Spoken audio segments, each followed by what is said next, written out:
जय Shri Ram. Welcome back to our channel Karma connection.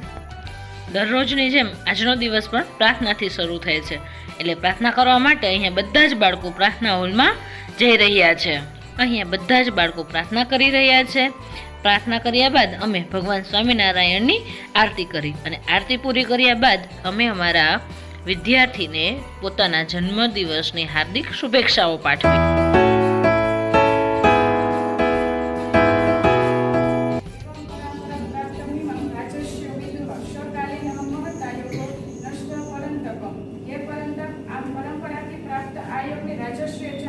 પણ ત્યારબાદ તે યોગ ઘણા સમયથી આ પૃથ્વીલોકમાં લગભગ લુપ્તપ્રાય થઈ ગયો છે। આ શ્લોકમાં ભગવાન અર્જુનને કહે છે કે અર્જુન, આપણને જ્ઞાન ક્યાંકથી તો મળે છે અને ધીમે ધીમે તે ફેલાવાનું ચાલુ થાય છે। જો ધીમે ધીમે તે ફેલાવાનું ચાલુ થાય છે, આ હજારો વર્ષોથી ચાલ્યા કરે છે। પણ એક સમય એવો હતો કે જ્યારે જ્ઞાન આ પૃથ્વી ઉપરથી લુપ્ત થઈ ગયું હતું। જ્ઞાન આપણે વધારવાથી વધે છે અને ઘટાડવાથી તેનો નાશ પણ થઈ શકે છે। વાતાવરણ પણ એટલું સરસ શાંત અને સુઘડ હતું કે જે અંદરો અંદરની ચર્ચા કરી તો બહાર સંભળાઈ શકે એવું। એમાં પહેલી મેમ્બરની છે ને, એ બોલે છે, એને કહ્યું કે હું શાંતિ છું, એટલે મારે ધીમે ધીમે સળગી રહી હતી, એટલે એને કે હું શાંતિ છું, એટલે હવે અહીંયા મને અશાંતિ જેવું લાગે છે કે શાંતિ હોય એવું દેખાતું નથી, એટલે મારે અહીંયા કોઈ જરૂર નથી લાગતી। એટલે ધીમે ધીમે હજી એટલું બોલે છે, ત્યાં જ ધીમે ધીમે એ મેમ્બરથી બોલવાઈ જાય છે। પ્રાર્થના કાર્યક્રમ પૂરો કર્યા બાદ અહીંયા સર અમારા ધોરણ 9 અને 10ના બાળકોને દોડની પ્રેક્ટિસ કરાવવા માટે મેદાનમાં લઈ આવ્યા। મેદાનમાં આવ્યા પછી સરની સૂચના મુજબ બધા જ બાળકોએ વોર્મઅપ કર્યું, ત્યારબાદ દોડની પ્રેક્ટિસ શરૂ કરી।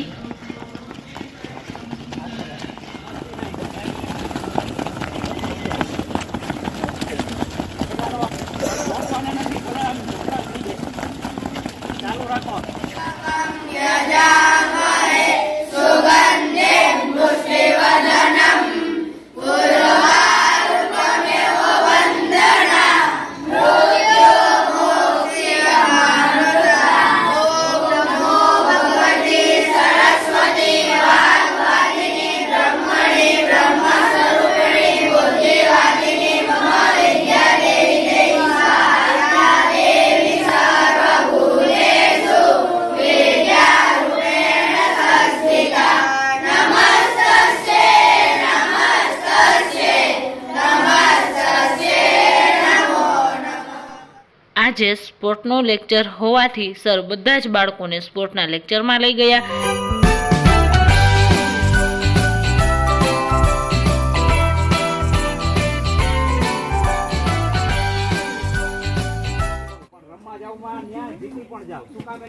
કારણ કે ખેલનો માહોલ અને સ્પર્ધાનો માહોલ એ આખી અલગ વસ્તુ છે। સ્કૂલમાં જે માણાના ઘોડા દોડતા ન હોય, અમુક ના એવા હોય રમવા જાય ત્યાં બધાને જોઈને બી જાય તો હારી જાય, અને અમુક એવા હોય કે અહીંયા કઈ ન કરતા હોય પણ જ્યાં બહાર જાય એનું ઘોડું દોડવા માંડે, અહીંયા તો મજા આવે એવું, બરોબર। એટલે બે રીતના માહોલ ત્યાં સર્જાય છે, તો તમારે આ વાતનું ખાસ ધ્યાન રાખવાનું। બીજું, હળવું અને ચોપગું પ્રસ્થાન બધાને સમજાઈ ગયું વ્યવસ્થિત? કોઈને કઈ એમાં પ્રોબ્લેમ નહીં ને? હળવું અને ચોખ્ખું તમને ખ્યાલ જ હોવો જોઈએ। ગાડી રાઈતે ઉઠાડે તો પણ તમને દોડના પ્રકાર, તો કે 4 પ્રકારની દોડ હોય। ટૂંકી દોડમાં કઈ પ્રસ્થાન લેવાનું હોય? ચોપગું પ્રસ્થાન, બરોબર। આ ખડું પ્રસ્થાન કયું હતું? ખડું પ્રસ્થાન। હવે તમારે લેવાનું છે ચોપગું પ્રસ્થાન। કયું પ્રસ્થાન? ચોપગું। ચાલો ચાલો, ઓન યોર માર્ક, સેટ।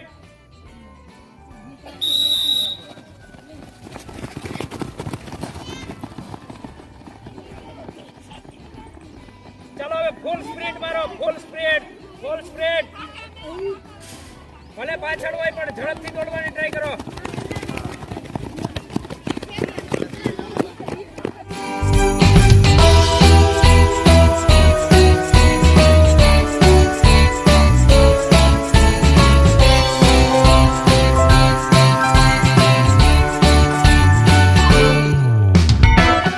સ્પોર્ટમાંથી આવ્યા બાદ બધા જ બાળકો સ્માર્ટ ક્લાસમાં ગયા।